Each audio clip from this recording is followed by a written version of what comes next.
때에 맞게 은혜를 부어주시니 감사합니다.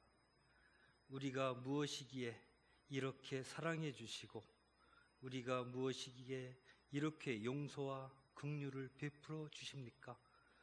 주께서 우리 인생에 베풀어 주신 수많은 은총을 갚을 길 없사오나 오늘 하루 힘써 기억하고 떠올리며 진심으로 감사하게 하옵소서. 사랑의 하나님, 하나님을 향한 우리의 말과 마음이 일치되기를 소망합니다. 입으로는 주님을 사랑한다 말하면서도 실상은 나와 내 주변, 나의 소유를 사랑했습니다. 나의 필요가 간절했고 나의 이상을 더 중요하게 생각했습니다. 주여, 이 거짓된 속내를 용서하여 주옵소서. 선하신 하나님, 이제는 우리 마음을 돌이키기를 원합니다. 진정으로 주님을 섬기고 주님 나라 구하게 하옵소서.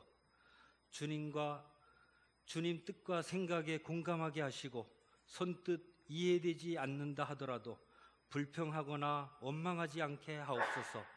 세상에 한눈 팔지 않고 의심 없이 주님의 말씀을 따르게 하옵소서. 오늘 우리가 부르는 찬양의 고백이 하나님께 영광이 되게 하옵소서. 모든 것 감사드리며 예수님의 이름으로 기도드립니다. 아멘.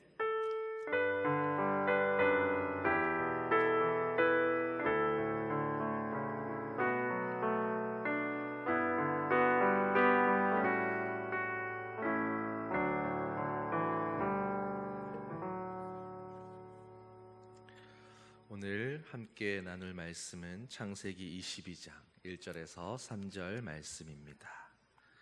22장 1절에서 3절 말씀, 제가 봉독하겠습니다.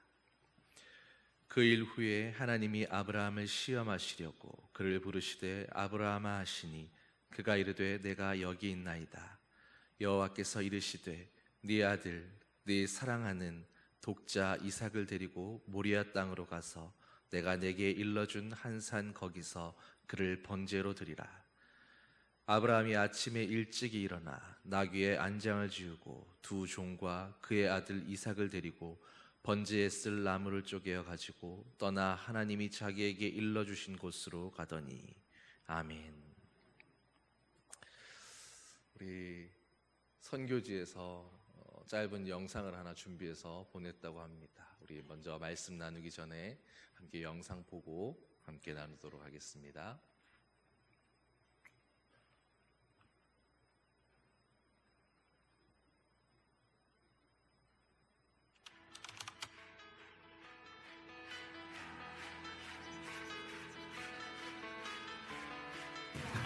네, 시작했어요. 야, 카메라 두 대니까 좀 부담이 좀 되긴 합니다. 영상이 아니고 언어의 달인인 우리 그 필리핀 김가연 선생님을 모시고 따갈로그 김가연 선생님을 모시고 따갈로그를 간단하게 배워보도록 하겠습니다.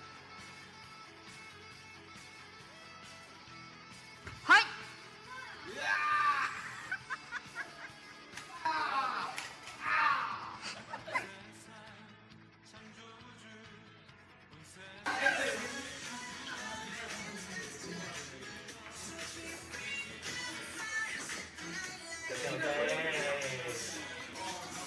좋아.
여러분 영상 보시니까 안심이 되시죠? 네. 자,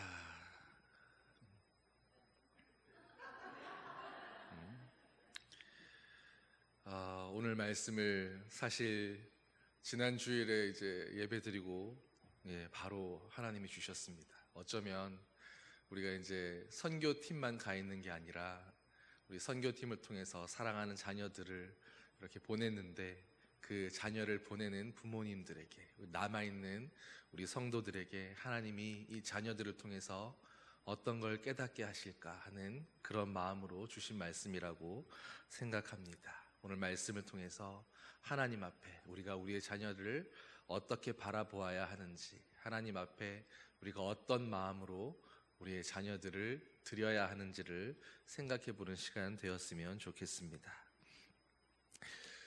여러분이 아시는 것처럼 아브라함은 100세가 되어서야 아들 이삭을 얻었습니다. 100세가 되어 얻은 아들 이삭은 하나님께서 인간적인 모든 방법으로는 불가능한 그런 상황에서 불가능한 사라의 몸을 통해서 아브라함에게 주신 약속의 아들입니다. 하나님은 이삭을 통해서 아브라함에게 무엇을 약속해 주셨습니까? 아브라함을 통해서 그 몸에서 난 씨로 큰 민족을 이루어 주시겠다 했던 그런 약속입니다. 이삭은 하나님의 약속의 상징이요, 큰 민족을 이루시겠다고 하신 그 하나님의 축복의 약속이었던 아들인 것입니다. 여러분, 그런데 그런 아들을 번제물로 바치라고 명령하셨다면 하나님의 약속이 이루어질 수 있겠습니까? 내 방법으로는, 내 생각으로는 도무지 이해가 되지 않아서 하나님께서 이렇게 언약하신 약속의 말씀이 있는데 이게 어떻게 된 일입니까? 이 아들을 지금 바치라고 하시면 어떻게 하시겠다라는 뜻입니까? 라고 하나님께 대해서 그 답을 구하며 물어볼 수도 있었을 것입니다. 아브라함은 상황상 충분히 그 불합리함에 대해서 하나님께 이해가 되지 않는다고 여쭤볼 수 있는 그런 상황이었습니다. 아브라함은 충분히 의문을 품고 따졌어도 마땅한 상황인 것입니다. 여러분, 하나님 앞에서 아브라함이 한 번도 질문하지 않았습니까? 하나님 앞에 하나님의 뜻에 대해서 돌이켜 달라고 기도한 적이 없었습니까? 우리는 창세기 18장을 보면 아브라함이 이미 37년 전에 여호와 하나님을 만나고, 그리고 그날 아브라함에게 하나님께서 내년 이맘때에 내가 이삭을 낳게 될 것이다 예언도 하시고, 그리고 말씀하신 것이 내 친구 아브라함에게 무엇을 숨기겠느냐, 내가 소돔과 고모라를 멸할 것이다 라고 말씀하신 적이 있었습니다. 그런데 그때 그 말을 듣고 아브라함은 즉시로 하나님께 간청합니다. 소돔과 고모라의 멸망을 막고 싶었던 것입니다. 그래서 의인과 악인을 함께 죽이시는 것이 부당하다라는 논리로 6번에 걸쳐서 하나님과 함께 의인의 숫자를 줄여가면서까지 그 땅의 멸망을 막아보려고 간청하는 모습을 볼 수 있습니다. 그랬던 아브라함이 이제는 이삭을 번제물로 바치라고 하는 하나님의 명령 앞에 오늘 본문에서는 아무런 간청을 했다라는 기록이 전혀 나타나지 않습니다. 여러분은 이 상황에 대해서 이상하다고 생각해 보신 적이 없으십니까? 조카가 살고 있는 소돔과 롯도 구해보겠다고 그렇게 하나님과 기도하며 씨름했던 아브라함이 이제는 자기 아들 이삭을 번제로 바치라고 하는 그 상황 가운데에서 아들이 죽게 된 그 상황에 성경에서는 하나님께 간청했다, 간구했다라는 아무런 기록도 남아있지 않은 것입니다. 물론 믿음 충만한 우리 성도님들은 오늘 이 이야기를 보면서도 아브라함이 하나님의 명령에 순종해서 아침 일찍 일어나 하나님의 명령을 따라 출발하려고 하는구나, 아브라함이 정말로 믿음의 사람이구나, 그래서 아브라함이 믿음의 아버지로구나 라고 그렇게 생각하실지도 모릅니다. 그러나 여러분, 한번 입장을 바꿔놓고 믿음의 아버지 아브라함이 아니라 오늘 바로 저와 여러분들에게, 우리들에게 하나님의 이 말씀이 임하고 있는 말씀이라면 오늘 나에게 너는 네 자녀를 나에게 다오, 나에게 바치라고 하시는 하나님의 말씀이라고 생각해 보십시오. 아브라함이 다음 날 아침에 일찍이 일어나서 나귀의 등에 안장을 얹었다. 여러분, 어떻게 보면 아버지로서, 부모로서 너무나 가슴 아픈 장면이지 않습니까? 저도 한 아이의 아빠로서 이 장면을 아버지의 마음으로 묵상한다면 설명할 수 없는 어떤 먹먹함이 느껴질 때가 있습니다. 여러분은 아브라함에게 이렇게 말씀하신 하나님의 의도가 이해가 되십니까? 물론 우리는 결론을 알고 있습니다. 그러나 그 결론을 안다고 할지라도 왜 굳이 이런 식이어야만 했을까? 하나님은 왜 아브라함의 믿음을 의심하셨을까? 왜 굳이 이런 방법으로 아브라함의 믿음을 시험하셔야만 하셨을까 하는 것입니다. 여러분, 오늘 이 장면을 우리가 이해하려면 아브라함에 대해서 더 깊이 이해할 필요가 있습니다. 하나님은 셈의 후손인 아브라함을 선택하셔서 하나님의 백성 이스라엘을 만드시겠다라는 계획이 있으셨습니다. 그래서 아브라함을 찾아가서 이렇게 말씀하십니다. 창세기 12장 1절에서 3절 말씀입니다. 여호와께서 아브라함에게 이르시되 너는 너의 고향과 친척과 아버지의 집을 떠나 내가 네게 보여줄 땅으로 가라. 내가 너로 큰 민족을 이루고 네게 복을 주어 네 이름을 창대하게 하리니 너는 복이 될지라. 너를 축복하는 자에게는 내가 복을 내리고 너를 저주하는 자에게는 내가 저주하리니 땅의 모든 족속이 너로 말미암아 복을 얻을 것이라 하신지라. 여러분, 아브라함은 하나님께서 복 주시겠다고, 너로 큰 민족을 만드시겠다고 하신 하나님의 이 약속의 말씀 하나를 붙들고 고향과 본토 친척 아버지의 집을 떠나 알지 못하는 땅으로 갔던 것입니다. 쉽지 않은 행동이 분명합니다. 마치 비유를 들자면 이렇게 이야기할 수 있을 겁니다. 아브라함이 서울에서 굉장히 잘 나가는 큰 사업을 하면서 대저택에 살고 있었는데 그 사업과 그 모든 일가와 자신이 가진 모든 기반을 내려놓고 아무 연고 없는 시베리아 한 벌판 속으로 가라고 말씀하시는 그런 상황인 것입니다. 그런데도 아브라함은 기꺼이 아내와 조카와 급히 처분한 재산과 종들을 데리고 그 먼 길을 여행하면서 기어이 가나안까지 도착한 것입니다. 하나님은 그런 아브라함에게 정말로 온갖 기상천외한 방법으로 복을 내려주십니다. 아브라함이 아내 사라와 관련된 사건이 있었는데 아브라함이 이방 나라에 들어갈 때마다 한 가지 걱정되는 일이 있었습니다. 아내가 너무 아름답고 예뻤던 것입니다. 그래서 그 아름다운 아내 사라로 인해서 사람들이 자기를 죽일까 봐 걱정했습니다. 그래서 그 아내를 자신의 누이라고 2번씩이나 속였습니다. 한 번도 아니고 2번입니다. 그런데 아브라함은 그런 아브라함의 실수를 책망하지 않으십니다. 한 번은 몰라도 하나님의 그 은혜를 경험하고 나서 또 2번째 반복되는 실수 가운데서도 아브라함을 향해서 한 번도 책망하시지 않으셨습니다. 오히려 그 실수마저 사용하셔서 아브라함에게 놀라운 복을 부어주시는 것을 확인할 수 있습니다. 아브라함은 아내를 누이라고 속여서 이방의 왕들에게 아내를 넘겨주었지만 오히려 그 실수를 하나님께서 수습하시고 그 일로 인해서 수많은 양과 소와 나귀와 수많은 가축과 종들을 얻게 하신 것입니다. 정말로 말도 안 되는 방법으로 아브라함이 어떤 믿음을 보여서 하나님 앞에 신실함을 보여서 그에게 온갖 부와 명예를 주신 것이 아니라 정말로 말도 안 되는 상황에 말도 안 되는 실수를 가지고 하나님은 아브라함에게 복이 되게 하신 것입니다. 그렇게 아브라함이 부자가 된 것입니다. 그런데 그냥 부자가 아닙니다. 인접해 있는 나라의 왕들까지도 찾아와서 자기들과 싸우지 않고 자신들을 공격하지 않겠다라는 약속을 하고 화친을 맺자고 요청할 정도였습니다. 그야말로 아브라함이 가지고 있는 부와 힘이 정말로 한 나라를 멸망시킬 수 있을 만큼의 그런 부와 힘이었던 것입니다. 아브라함은 하나님을 의지하지 못했습니다. 자기 스스로 꾀를 내어서 아름다운 아내 사라를 누이라고 속였지만 하나님은 그런 아브라함의 믿음을 의심하거나 책망하시지 않으셨습니다. 오히려 그런 아브라함이 더 큰 부자가 되게 하셨습니다. 그렇게 시간이 흘러갈수록 아브라함은 점점 더 큰 부자가 되어갑니다. 여러분은 얼마나 부자로 살아가고 계십니까? 사람이 정말로 큰 부자가 되면 그저 부자구나 하는 정도가 아니라 상상을 초월하고 이성을 초월할 수 있는 그런 수준의 차원이 다른 부를 소유하게 되면 많은 것들이 달라지게 됩니다.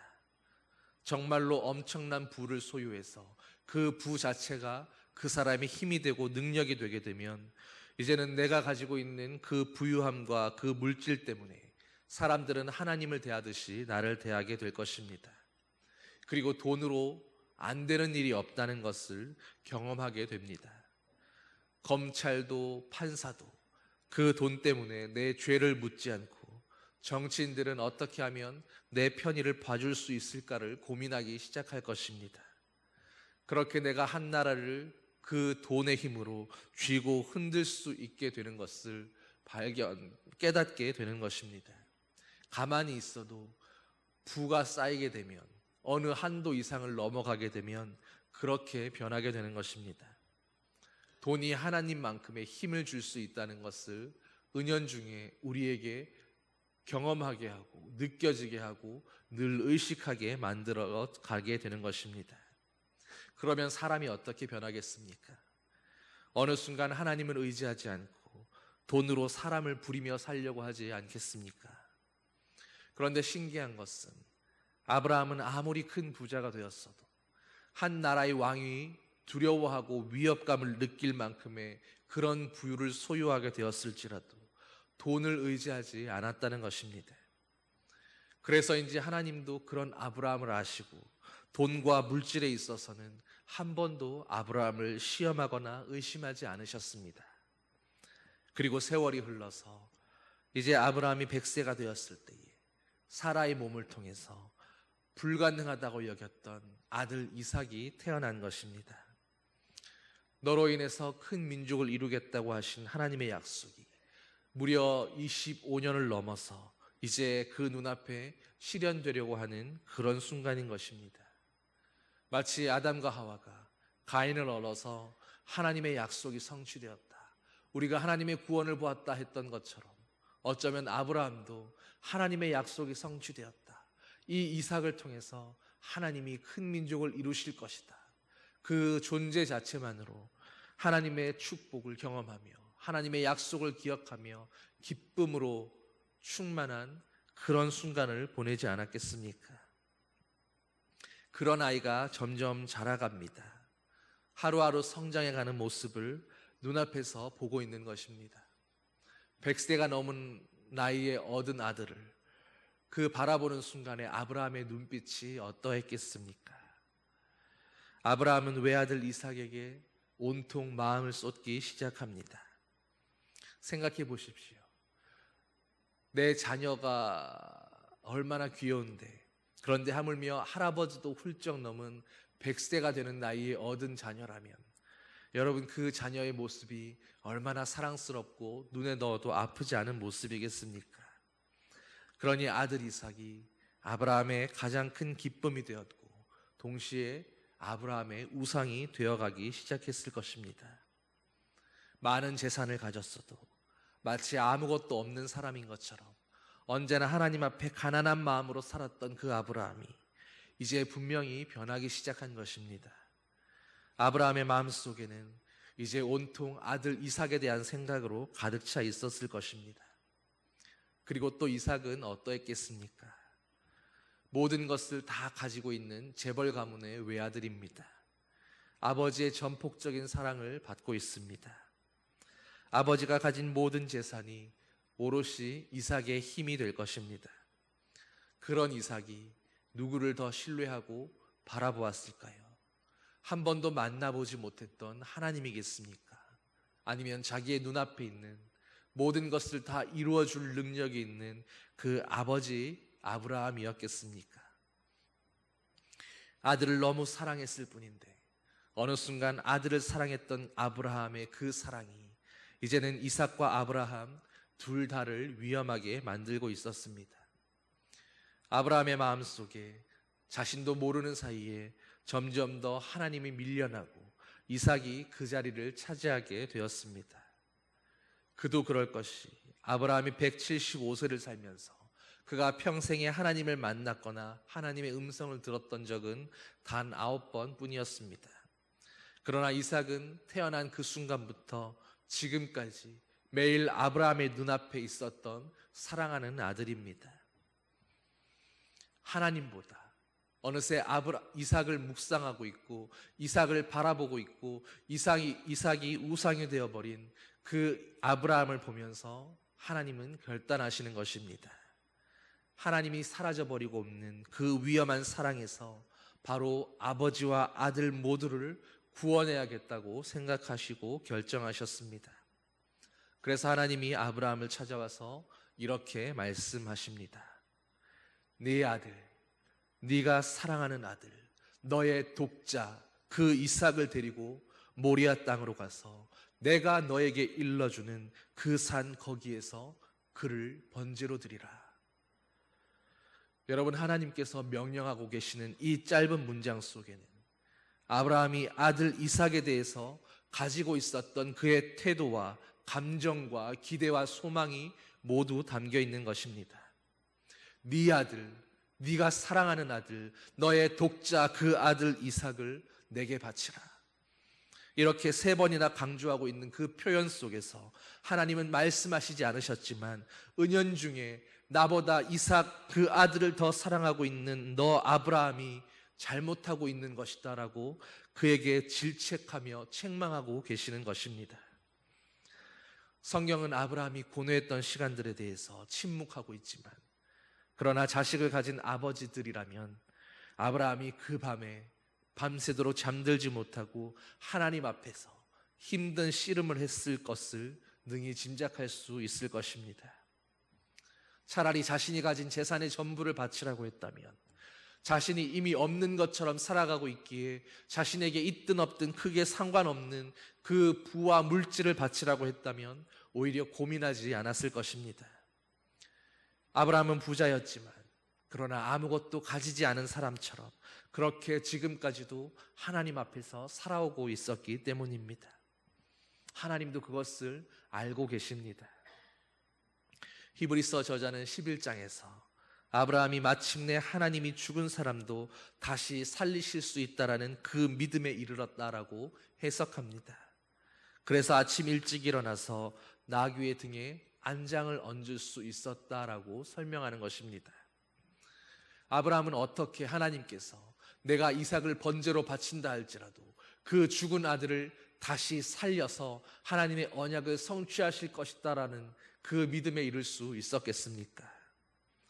성경의 기록은 아브라함을 시험해 보려고 아들 이삭을 번제물로 바치라 했다라고 기록하고 있습니다. 그러나 그것만이 아니라 그 안에 숨겨진 이유가 있는 것입니다. 이 장면은 하나님을 몰아내고 이제는 마음속에 하나님의 자리 가운데에 온통 사랑하는 외아들 이삭을 품었던 그 아브라함을 구원하기 위한, 그를 믿음의 아버지로 세우기 위한 하나님의 원대한 구원 계획이었습니다. 그리고 하나님의 계획은 성공했습니다. 하나님 앞에서 왜 이 아들 이삭을 바치라고 하셨는가? 왜 하나님은 나에게 이런 명령을 하셨을까? 밤새 고민하며 씨름하며 하나님 앞에서 순종하기 위해 기도의 줄을 붙잡았던 아브라함은 그 밤에 마침내 변화하게 됩니다. 그가 가진 재산 때문이 아니라 그가 마음에 품었던 그 아들 이삭으로 인해서 마음의 부자로 살았던 그 아브라함이 이제는 그 외아들 이삭까지도 기꺼이 하나님 앞에 바치기로 결심하면서 아브라함의 마음은 다시 가난해진 것입니다. 심령이 가난한 자는 복이 있나니 천국이 그들의 것이며, 마태복음 5장 3절의 말씀입니다. 이 부분을 유진 피터슨의 메시지 성경은 이렇게 번역합니다. 벼랑 끝에 서 있는 너희는 복이 있도다. 너희가 작아질수록, 너희가 절박해질수록 하나님과 그분의 다스림이 더욱 커지기 때문이다. 아브라함은 하나님에 의해서 벼랑 끝으로 내몰렸습니다.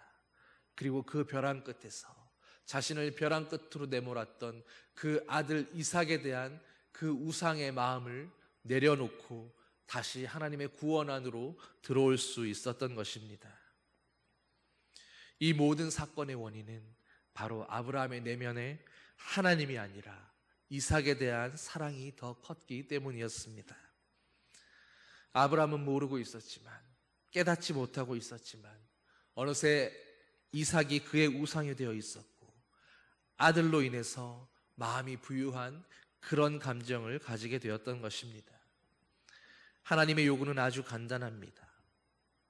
하나님이 아니라 아들 이삭 때문에 너의 마음이 부유해지고 네가 만족하고 그것으로 네가 충분하다고 생각한다면 이제는 그 마음을 돌이키라는 것입니다. 돌이킨다는 의미는 회개와 동일한 의미를 가집니다. 하나님의 명령을 들은 아브라함은 밤새 고민하다가 그리고 마침내 결단했습니다.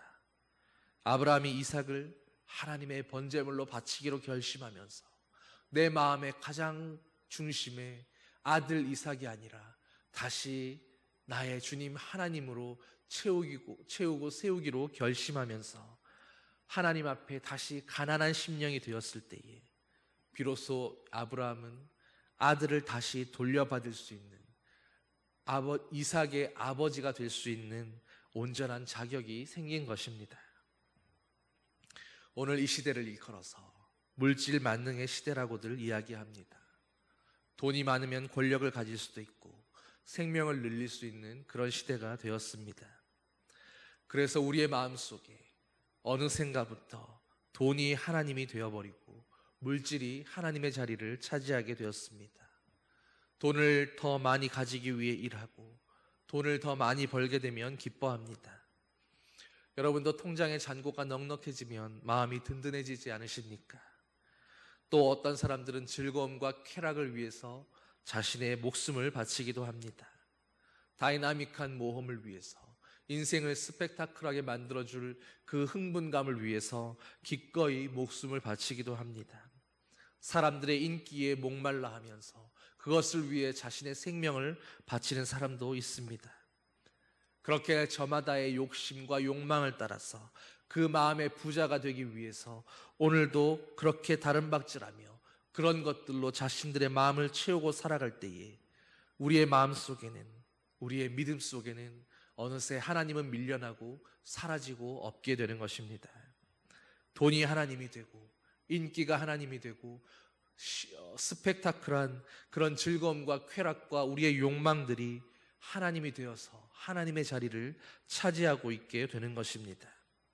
그리고 그런 모든 사람들에게 오늘 하나님은 이삭과 아브라함을 통해서 그 모든 상황 가운데에서 구원받게 되고 회복되고 건져질 수 있는 유일한 길이 하나님 앞에서 다시 가난해지는 것이다 라고 말씀하고 있는 것입니다. 돈으로부터, 물질로부터, 인기로부터, 즐거움과 쾌락으로부터 우리가 가난해지고 돌이켜질 때에 아브라함이 이삭을 다시 얻게 된 것처럼 비로소 우리가 누리고 살아가던 그 모든 것들을 하나님 앞에서 온전히 누리고 다스리며 살아갈 수 있는 온전한 자격이 생기게 되는 것입니다.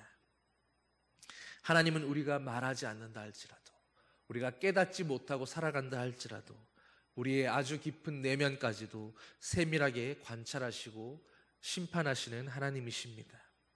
하나님을 대체하고 있는 우리 마음 안에 있는 우상이 무엇인지를, 우리가 지금 우리의 마음의 부자로 살아가게 하는 그 원인이 무엇인지를 분명히 알고 계십니다. 그리고 하나님 아닌 그 우상들을 하나님 아닌 것으로 인해서 기뻐하고 만족하며 살아가는 그 모든 이유들을 다시 버리고 하나님 앞에서 가난하게 될 때에 저와 여러분들이 구원받을 수 있고 회복받을 수 있다라고 주님은 말씀하시는 것입니다. 주님 앞에 오늘 내 마음의 자리를 차지하고 있는 우상은 어떤 것입니까? 혹 내 사랑하는 자녀들일지라도 그 자녀가 하나님보다 나에게 기쁨의 이유가 되고 내 만족의 이유가 되고 우선순위가 된다면 주님은 그것마저도 번제물로 나에게 바치라고 말씀하고 있는 것입니다. 우리가 살아가는 인생 가운데 만나게 될 수많은 위기들이 있을 것입니다. 때로는 정말로 말도 안 되는 시험들이 닥쳐올 때가 있을 것입니다. 그러나 하나님의 시험은 아브라함을 구원하기 위한 시험이었음을 기억할 수 있게 되기를 소망합니다. 믿음의 사람들인 우리들에게 정말로 말도 안 되는 시험이 닥쳐온다면, 정말로 말도 안 되는 일들이 허용되고 있다면 그것은 하나님께서 우리를 구원하시기 위해 우리를 깨우시는 시험임을 깨달을 수 있게 되기를 소망합니다. 그러므로 그 믿음의 시험을, 그 연단을 위한 시험을 두려워하지 마시기 바랍니다. 오히려 아브라함이 아들 이삭 때문에 그 마음이 부자였던 것처럼 오늘 저와 여러분들의 마음 앞에 무엇이 우리를 부자로 만들고 있는지, 하나님이 무엇 때문에 우리를 일깨우기 원하고 계시는지를 묻고 기도할 수 있게 되기를 소망합니다.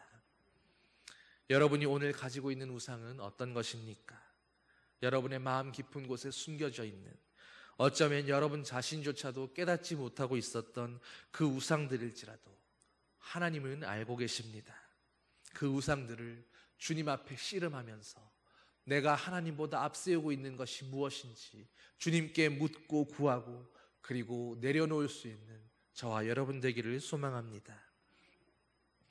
이것만큼은 절대로 안 된다라고 했던, 내가 부여잡고 있던 그 부자 우상을 내려놓아야 합니다.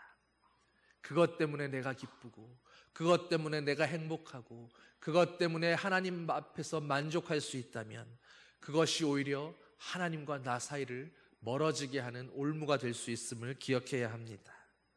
그러니 나를 하나님께로부터 떨어뜨려 놓는 그것으로부터도 자유로워질 때에, 가난하게 되었을 때에 하나님은 비로소 그 모든 것들을 우리에게 돌려주시고 그것을 다스리며 누릴 수 있는 자격이 있다고 인정하시고 허락해 주시는 것입니다.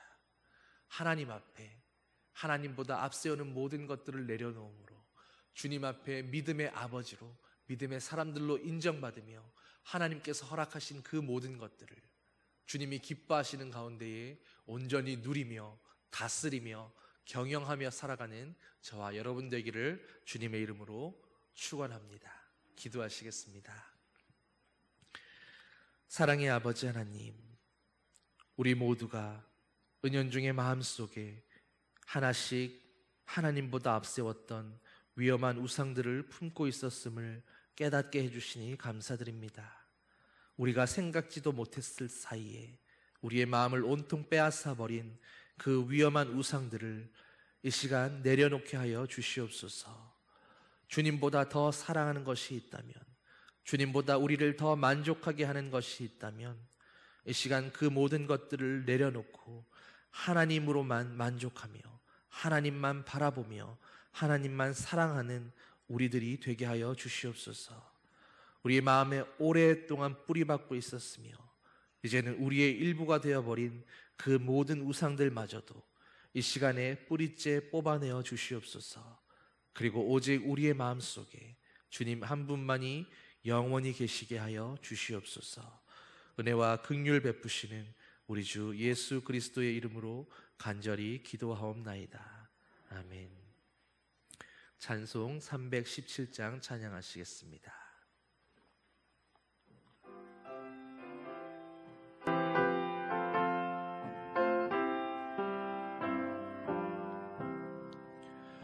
내 주 예수 주시는 은혜 한없건만 내 주 앞에 이 적은 것 다 드리니 주 예수여 내 정성을 받으소서. 주 날 위해 보배로운 피 흘리사 그 귀하신 생명까지 다 주시니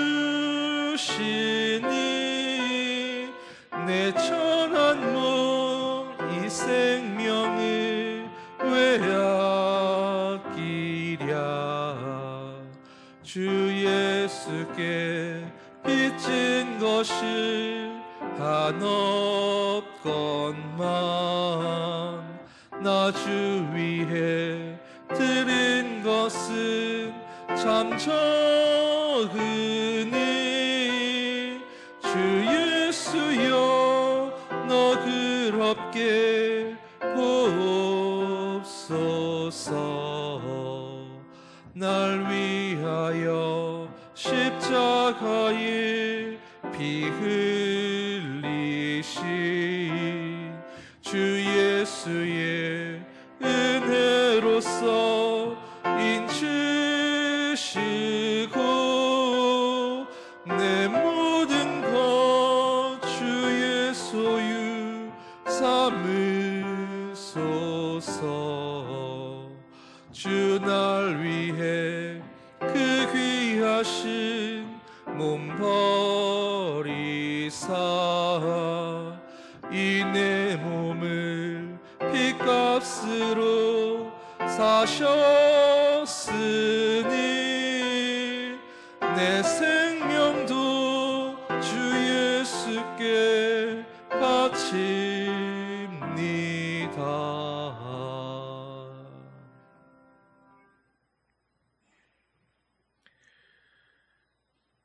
내 생명을 주님께 드릴 수 있습니다.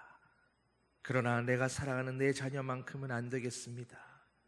그렇게 고백하며 그렇게 우리가 충분히 드렸다고 생각했던 우리들에게 하나님의 생명보다 귀한 독생자 예수 그리스도를 먼저 보내주신 그 아버지의 사랑을 깨닫게 하시며 우리에게 네 아들 이삭도 번제로 바치라고 말씀하시는 그 하나님의 사랑을 깨닫게 하여 주시옵소서.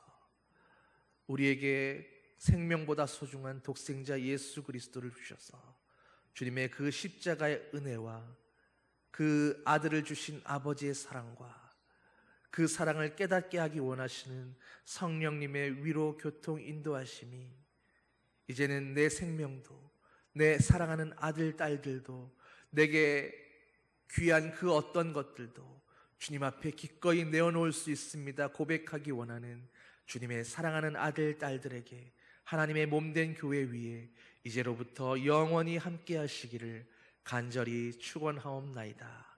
아멘.